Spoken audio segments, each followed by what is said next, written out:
Assalamualaikum dan salam sejahtera. Saya akan membentangkan iaitu final year presentation kami di bawah DCC 501-194 iaitu projek kejuruteraan awam 2. Tajuk projek kami ialah Rainwater Filter for Domestic Use. Manakala nama penyelia projek kami ialah Puan Tina binti Mustafa.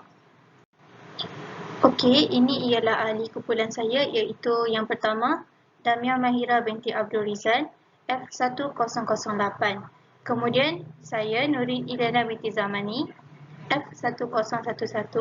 Kemudian Saidatul Afifah binti Muhammad Azri F1029. Pengenalan projek. Latar belakang kajian iaitu rainwater filter untuk merawat air hujan sekaligus dapat membantu pihak yang memerlukan air untuk digunakan dari segi domestik ataupun air untuk diminum. Iaitu kajian yang kami lakukan terhadap air hujan untuk menjamin air hujan yang bersih untuk digunakan dalam kehidupan seharian. Bahan organik pula yang kami gunakan iaitu sabut kelapa, hampas tebu dan batang jagung. Okey, penyataan masalah. Okey, ni antara penyataan masalah kami. Terdapat banyak sistem saliran di setiap kawasan perumahan. Permasalahan yang berlaku menyebabkan masalah kepada manusia untuk menggunakan sumber air bersih. Kemudian, pihak pengurusan air menjelaskan bahawa pencemaran sumber air mentah kali ini menjejaskan pemegang akuan air membabitkan beberapa kawasan. Pelbagai pihak mengharapkan cadangan supaya keupayaan dan kepakaran agensi berkaitan pencemaran sumber air ini dipertingkatkan sejajar dengan perkembangan teknologi semasa. Kemudian, masalah kekurangan air domestik di seluruh dunia telah mencapai ke tahap yang sangat membimbangkan. Akhir sekali, masalah kekurangan bekalan air berlaku disebabkan oleh berlakunya eksploitasi pada Kamus Dewan edisi keempat dan pencemaran terhadap sumber bekalan air.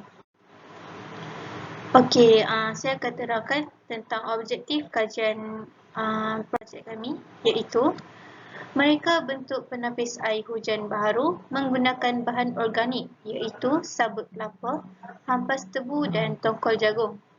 Kemudian, membandingkan keputusan uji kaji air hujan sebelum ditapis di makmal dan selepas ditapis.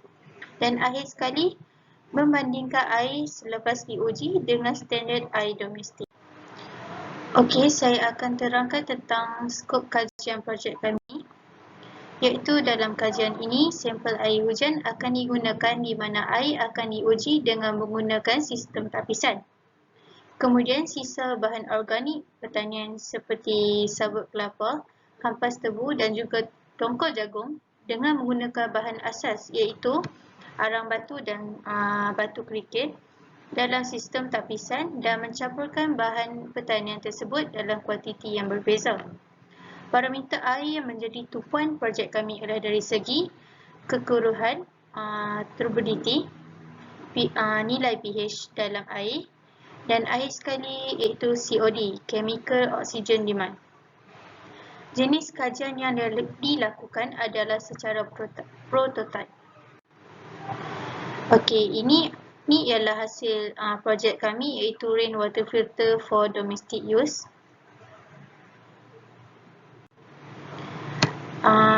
Kemudian Afifah akan terangkan tentang kajian literature review. Okey, bahan organik yang kami gunakan dalam produk kami ada 3 iaitu hampas tebu, sabut kelapa dan juga tongkol jagung. Ini adalah fungsi-fungsi bahan organik dalam filter kami. Yang pertama, sabut kelapa. Sabut kelapa mempunyai keupayaan dan kekuatannya menyerap dan mengekalkan kelembapan yang tinggi. Sabut kelapa juga adalah sebagai antibakteria yang bersifat asam sehingga kotoran organik cepat hancur. Tongkol jagung pula mempunyai potensi yang besar untuk digunakan sebagai karbon reaktif. Yang terakhir, iaitu hampas tebu adalah sebagai penapis udara tercemar dan hampas tebu memiliki serat dan pori-pori yang cukup besar. Yang diaktifkan dalam hampas tebu mampu menurunkan jumlah karbon monoksida dalam udara. Yang seterusnya ialah kajian literatur. Menurut Nur Atika binti Muhammad Badruddin 2012, dalam kajian bertabut Separation of Oil and Water Using Second Bakers, pula dia didapati bahawa dianggarkan 1 tan daripada tebu menghasilkan 280 kg hampas. Hampas tebu adalah sangat baik kerana sisa organik ini bergantian dan mempunyai kandungan karbon yang sangat tinggi. Dalam kajian ADDB, S. Lukman Sawala BS juga pada tahun 2013 yang bertajuk Water Cleaner Using Corncob yang mengatakan tongkol jagung telah dibakar selama 2 hingga 3 jam dengan suhu 900 Celsius. Antara kelebihan tongkol jagung ialah bahan ini mempunyai kekuatan mekanikal yang tinggi dan kekerasan dan keliangan. Seterusnya, menurut Fadil, pada tahun 2014 mengatakan pelaksanaan sistem pengumpulan dan penggunaan semula air hujan adalah sangat mandatory untuk dipasang pada setiap pembangunan. Kemudian Liu Zhou juga pada tahun 2016 mengatakan bahawa sistem pengumpulan dan penggunaan semula air hujan adalah merupakan sumber bekalan air yang efisien kerana ia mempunyai banyak faedah lain selain kos yang berpatutan. Seterusnya, saya akan pas kepada Damia Mahira untuk menerangkan metodologi. Okay, Assalamualaikum warahmatullahi wabarakatuh. Saya Damia Mahira binti Abdul Rizal 06B KA 19F1008 akan meneruskan untuk metodologi kajian. Baiklah, bagaimana penapis air kami ini berfungsi? Yang pertama, air hujan akan mengalir melalui atap bubur rumah, lalu jatuh ke dalam baldi yang telah disediakan. Kemudian, air hujan akan mengalir ke dalam penapis dan melalui setiap lapisan bahan, iaitu lapisan bahan organik, batu kerikil dan arang batu. Akhir sekali, air hujan yang bersih akan terhasil mengikuti piawaian standard kualiti air kebangsaan yang dibenarkan. Baiklah, saya akan sambung untuk bahan yang digunakan di dalam penapis air kami. Yang pertama, kami menggunakan botol air yang ketinggiannya adalah 1500 ml, kemudian jaring nyamuk, arang batu, hampas tebu, hampas kelapa, tongkol jagung dan juga batu kerikil. Untuk 3 utama bahan organik ialah hampas tebu, hampas kelapa dan juga tongkol jagung. Dan untuk batu kerikil dan juga arang batu adalah bahan tetap bagi setiap ataupun kesemua penapis air kami.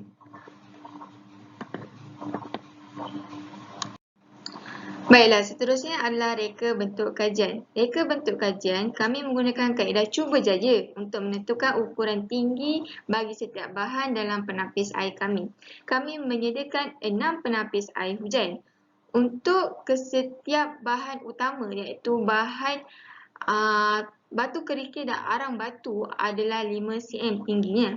Untuk bahan organik pula, untuk tongkol jagung, hampas tebu dan hampas kelapa adalah berbeza ketinggiannya. Berdasarkan sampel yang pertama, batu kerikil dan arang batu 5 cm, tongkol jagung dan hampas kelapa 2.6 cm, bagi hampas tebu adalah 10 cm. Untuk sampel yang kedua, batu kerikil dan arang batu 5 cm, tongkol jagung 10 cm, hampas tebu dan hampas kelapa 2.6 cm. Untuk sampel yang ketiga, batu kerikil dan arang batu 5 cm.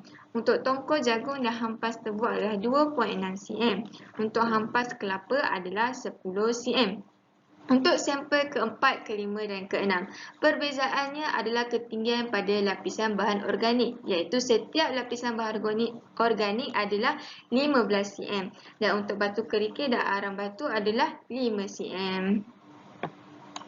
Baiklah, penapis air hujan kami ciptakan untuk 2 jenis. Jenis yang pertama adalah 5 bahan bagi setiap lapisan dalam penapis air kami. Untuk jenis yang kedua adalah 3 bahan dalam setiap lapisan dalam penapis air kami. Untuk jenis yang pertama ni, 5 bahan tersebut adalah batu kerikil, hampas tebu, tongkol jagung, arang batu dan sabut kelapa. Kelima-lima bahan ini bahan organik sahaja yang mempunyai perubahan saiz ketinggian. Manakala untuk arang batu dan juga batu kerikil, ketinggiannya adalah tetap. Untuk jenis yang kedua, 3 bahan dalam setiap lapisan tersebut adalah bahan batu kerikil. Bahan organik tersebut kami akan tukar untuk sampel yang keempat, yang kelima, iaitu bahan organiknya adalah sabut kelapa, tongkol jagung dan juga hampas tebu. Ketinggian bagi bahan organik ini adalah 15 cm. Kemudian arang batu dan juga batu kerikil kami tetapkan kepada 5 cm. Seterusnya ini adalah bukti dan gambar untuk ke-6 sampel ataupun penapis air kami yang kami buat. Untuk pertama, kedua dan ketiga, perubahannya adalah pada saiz dan ketinggian bagi setiap lapisan untuk bahan organik. Untuk 4, 5, 6, hanya satu sahaja bahan organik bagi dalam penapis air tersebut. Dan bahan organik tersebut mempunyai ketinggian yang sama bagi ketiga-tiga sampel untuk 4, 5 dan 6. Sampel air hujan kami selepas ditapis akan melalui ujian makmal parameter. Jadinya ujian makmal parameter air kami akan dilakukan ataupun akan dianalisis kepada 3 parameter, iaitu pH, oksigen terlarut, COD dan juga kekeruhan. Ketiga-tiga ini akan disaksikan ataupun dilihat keputusannya, iaitu sebelum ditapis ataupun selepas ditapis.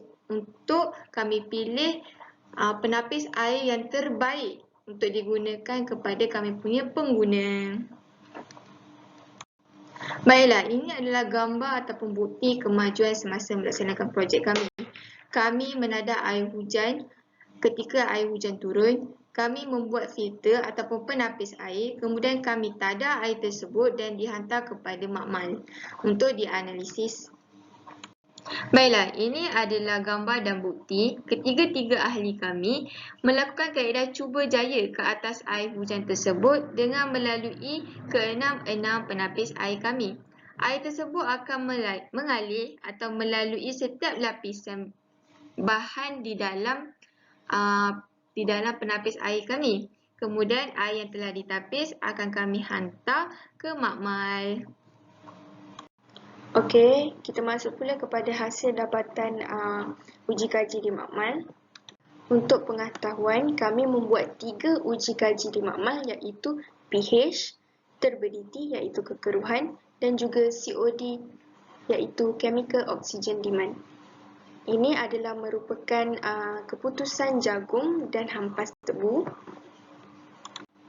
Ini pula sabut kelapa dan unfiltered iaitu sebelum ditapis. Untuk makluman, kami membuat 2 uji kaji dan ini adalah keputusan yang paling terbaru.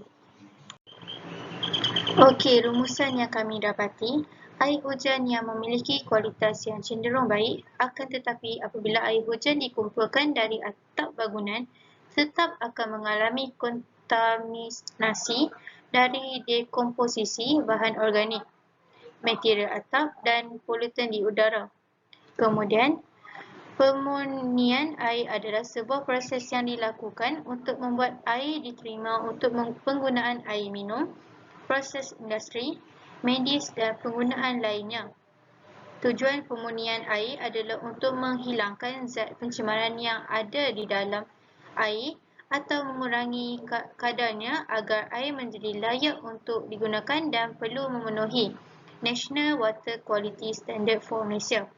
Dan akhir sekali, rumusan yang kami dapati, dengan uji kaji yang dijalankan, kami dapat membantu pengguna dalam menyelesaikan masalah yang dihadapi dan meringankan beban pengguna yang mengalami kos bil air yang tinggi di rumah kediaman pengguna.